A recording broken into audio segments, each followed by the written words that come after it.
நம்மள நிறைய பேருக்கு காயத்திருமேனி தைலத்தை பற்றி தெரியும். இதில் கற்றாழை பாடி, அதாவது முட்டியில் இருக்கிற அந்த பெயினுக்கு ரொம்ப நல்லது. அதே மாதிரி நித்திய கல்யாணியும் இந்த காயத்திருமேனி தைலத்தில் ஆட் பண்ணி தான் நம்ம பண்ணியிருக்கிறோம். அதுக்கு அடுத்தது ஓமம். ஜாயிண்டில் இருக்கிற அந்த கால் மூட்டு, கை மூட்டு, இதில் இருக்கிற அந்த பெயினெல்லாம் எடுக்கிறதுக்கு ரொம்ப யூஸ்ஃபுல்லாக இருக்குது. வேப்பலை நம்ம பாடியில் இருக்கிற வலி, அப்புறம் இன்ஜுரிஸ் இதெல்லாம் சரி பண்ணி கொடுக்கும். அதே மாதிரி நாயுருவியும் இந்த காயத்திருமேனி தைலத்தில் ஆட் பண்ணியிருக்கோம். குப்பைமேனி ஆர்த்ரைட்டிஸ்க்கு ரொம்ப நல்லது.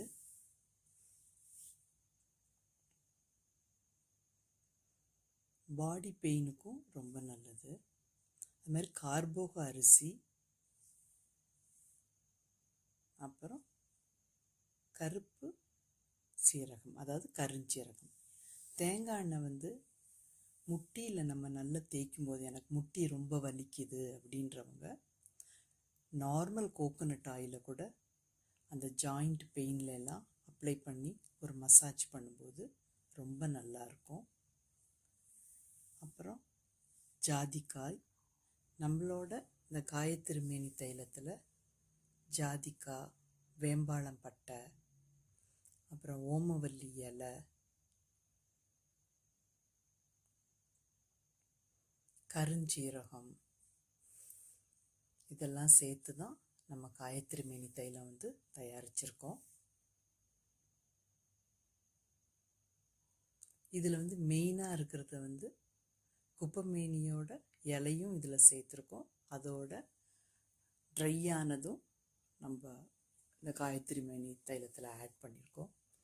அதே மாதிரி வெள்ளை குங்குலியமும் இந்த காயத்திருமேனி தைலத்தில் ஆட் பண்ணியிருக்கோம். அப்புறம் வசம்பு, இது எல்லாத்தையும் ட்ரை பண்ணி, அப்புறம் பச்சையாக இருக்கிற குப்பைமேனி இதெல்லாம் என்ன பண்ணியிருக்கிறோம், நல்லா அரைச்சி இந்த தேங்காய் எண்ணெயில் கலந்து ஒரு 30 மினிட்ஸ்க்கு அப்புறம் கொதிக்க வச்சு இந்த பச்சை கலரில் எண்ணெய் நமக்கு கிடச்சிருக்கு.